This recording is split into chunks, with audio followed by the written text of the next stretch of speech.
Say yes. Long-time creeper, first-time poster. Hope the structure is okay. If not, please forgive me. Me, SM, store manager, DM, district manager. Years ago, I used to work as a hardware manager for a, now defunct, retail company in Canada, whose name starts with an S, and ended in ears. In the springtime, we were setting up for the inevitable warmer weather, and we unveiled this absolutely amazing barbecue. Kenmore made by Charbroil, 5-burner 75,000 BTU, with a 10,000 BTU side burner, stainless steel construction with cast iron grill, all for the low price of $499. The exact same Charbroil sold for $899 at the time, so as you can imagine, it was very popular. Maybe sold 12 to 1 of it vs any other barbecue in my department. Also, due to that, I rarely if ever had any on hand, and would have to special order them for customers. I begged and pleaded with my district and logistical managers to send me 100 of the things, because I knew I would have been able to sell them, but they refused. Now, at this point in the company, 2012, the Canadian operations of the company were going through some transitions, and they had recently initiated a say yes policy. Say yes to the customer, whenever possible, to complete the sale, and secure that excellent, salesman-a-customer relationship.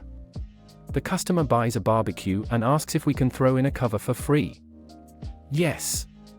The customer doesn't have tools at home, and asks if we can build it in store for them. Yes. You get the point. So, June rolls around. BBQs are flying out of my department at an alarming rate, with a majority of them being this Kenmore barbecue.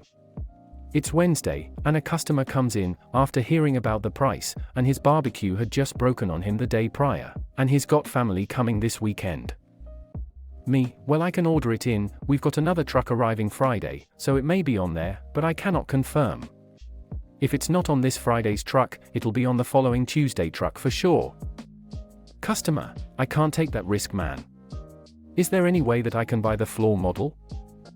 Now, to note, selling floor model BBQs wasn't really allowed during the traditional barbecue season, but since the customer asked. Me, yeah, for sure, man. Customer, do I get any discount for the floor model? Me, ordinarily there would be if it were closer to clearance time, but with it being pre-built and ready to go right now, I think you're getting a decent deal, with no extra hassles, utter BS, but with that's neither here nor there. See, alright man, I'll take it. So I get it packed up, wheel it out, and walk by SM, and she gives me the look. You know the one. The, you weren't supposed to do that, look. Hey, I was just saying yes. Next day, I'm sitting in the center office, stuck on a conference call that could have been an email, listening to the ramblings of sales numbers and things I'm not too concerned about, because I was good at my job and my numbers were good. At that point, I was up 25% over the previous year. Then something jerks me out of my lulled state of boredom. It's the DM, with whom I don't get along with at the best of times. DM, just going over hardware sales, OP, I noticed that you sold your floor model Kenmore barbecue. That's our #1 selling barbecue right now, why would you take it off the floor before clearance? Me, well DM, I had a customer come in, and they were in a bind, a family coming in from out of town for a huge get-together, and his previous barbecue had just died on him. I attempted to show him other models, but he was set on this one for obvious reasons. I told him I could order one in, but I couldn't guarantee that it'd arrive on my Friday truck. He then asked if he could purchase the floor model, and I, remembering the last few conference calls and your guys' introduction of our new say yes policy, looked at the customer, and I said yes. I immediately heard roughly 7 people laugh and then mute their call. DM, appliances, we have a new Bosch dishwasher arriving. At this point I tuned out. 5 minutes later, the call ends. I grab my notes, walk towards my department, and then there's an announcement over the intercom. SM, OP, please report to SM's office. Oh, this is gonna be good. Me, you wanted to see me?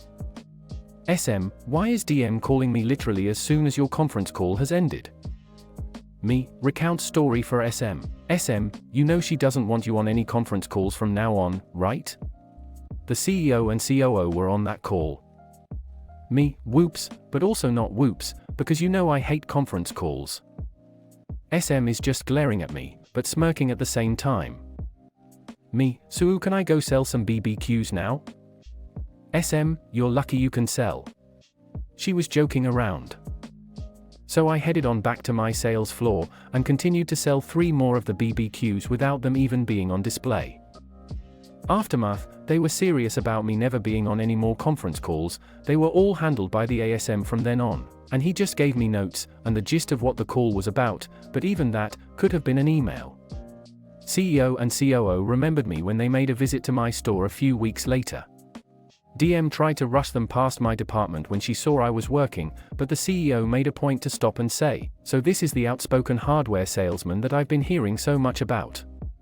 Him and I laughed, while DM looked like she wanted to murder me. I also finished that quarter, 33% up for the period, the best increase in sales the company had ever seen in our district at that time. I left the company in October 2012 after 4.5 years, and the whole company shut down roughly 5 years later. In the Reddit comments Sveet_Brid says, "And I bet, sadly, that stupid EARS lost money on every one of those great, underpriced BBQs. They could have been Amazon, but instead, they're a small chapter of 20th century history." OP, another one of their downfalls was their unwillingness to change due to the younger demographic of new customers. Funny enough though, I worked with an ASM at Sears, who told me, the worst thing you can say in business is, "But that's how we've always done it." Professional, Can67 says, "The worst thing they did was to sell the Sears card to Citi to reduce their liability on paper before the Kmart merger. That is what killed Sears." FIL worked for Sears Financial his entire career. OP, in Canada, they sold it to Scotiabank, and we lost every perk that made an employee want to convince people to get a Sears card. Story 2. Did you read my contract? This is not my story, but was related by a friend, we'll name him John. He was an IT contractor for a company. When he got the gig, they initially dangled the contract to employee carrot but never followed through, so after 5 years, he was still a contractor. His contract had provisions for annual increases, overtime, weekend, and holiday rates, on-call, and fixed time off. All was well until he got a new boss, we'll call him Richard. Richard set about marking his territory and crapping on everything. He decided that John was going to become the permanent on-call person. He sends an email to that effect, to which John replies, "Sure, you have read my contract, right?" Richard fires back a not nice email explaining that John wasn't getting out of this, he was on call immediately and that was that. On-call response time was 30 minutes from notification to being in the office. At the end of the month, John submitted his monthly invoice, for 672 hours. 160 hours at regular rate, 80 hours at time and a half, 240 hours at double time, and 192 hours at weekend overtime rate, triple time. Instead of the normal bill of about 190 hours, with overtime, equal to 205 hours pay, this bill was for over 1,300 hours worth of pay, once you multiplied out the overtime. The fallout? Richard fired John, who was the only guy working on a particular project that was 90% complete. John enjoyed his 30 days paid termination vacation. The CEO called John to find out the status of the big project and found out that nobody was working on it. Richard found a new job, John was rehired with a bump in pay, and he never had to pull on call again. In the Reddit comment C-Dominations asked, "My only question, did he get paid?" OP. He said that the company paid him on time. They just asked that he never, ever, do that again.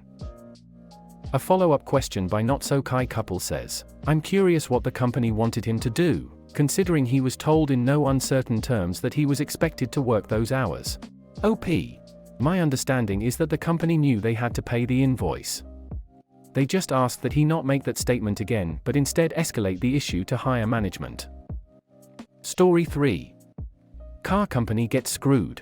This happened to me over the summer, and I just signed the papers so I can finally talk about it. TLDR at the bottom. I leased a new car from a common, cheaply manufactured dealership in the US.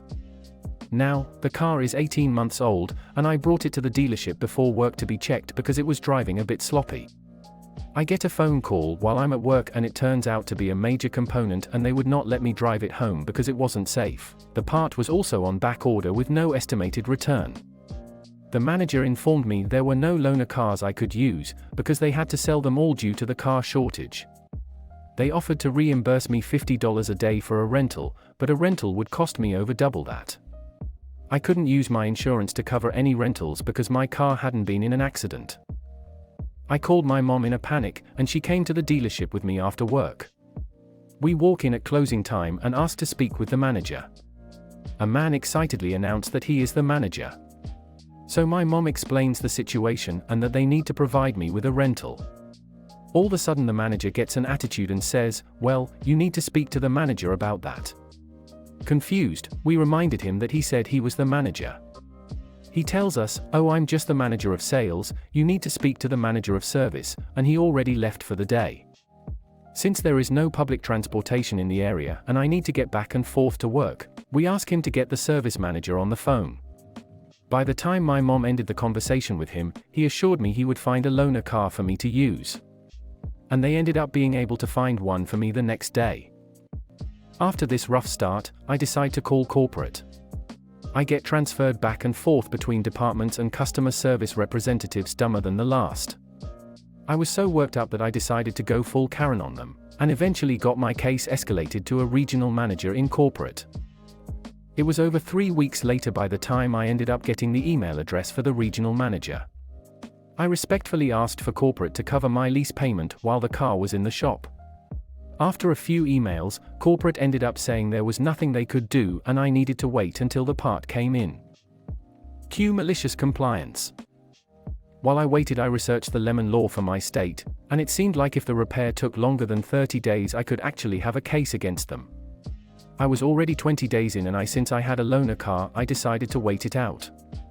I did everything by the book, sent official letters and kept track of all my communications with the company. 2 months in, I ended up speaking with the corporate legal department and they immediately offered me a settlement. I dragged out the process asking dumb questions and spending long periods of time to consider their offers. I was happy using the loaner car and actually liked it better than my lease. I was getting free mileage and free easy passy tolls. And it was a car that would have a much higher monthly payment had I been leasing it. Overall, I was happy with the situation and content knowing I'd be getting some money out of this deal. It took over 3 months for my lease to get fixed, and 4 months to come to a settlement with the corporation. Since they made me so mad in the beginning and refused to just cover my lease payments while the car wasn't operable, I decided to really make them pay. I ended up having to be my own lawyer, because none would take my case, and cost them thousands. A check for $4,000, a 5-year additional extended warranty, no way I'll even be keeping this car, and I put on almost 6,000 miles on the dealership's loaner car. Which I really needed because I was starting to use more than my allowed amount on my lease, all because they would not agree to cover my lease payments while the car was in the shop. TLDR, new car had a faulty part, the dealership and corporate pissed me off and I ended up getting paid $4,000. In the Reddit Arta50 comments, "Did you go after the leasing company too, for saddling you with a lemon?" OP, not sure. I went after the manufacturer of the car. Are you saying I can go after the bank that owns the lease? Arta50 replied back, "Did you lease it direct from the manufacturer? Most leases I see are through a third party." OP, essentially yes. I got the lease with the dealership who is part of the manufacturer.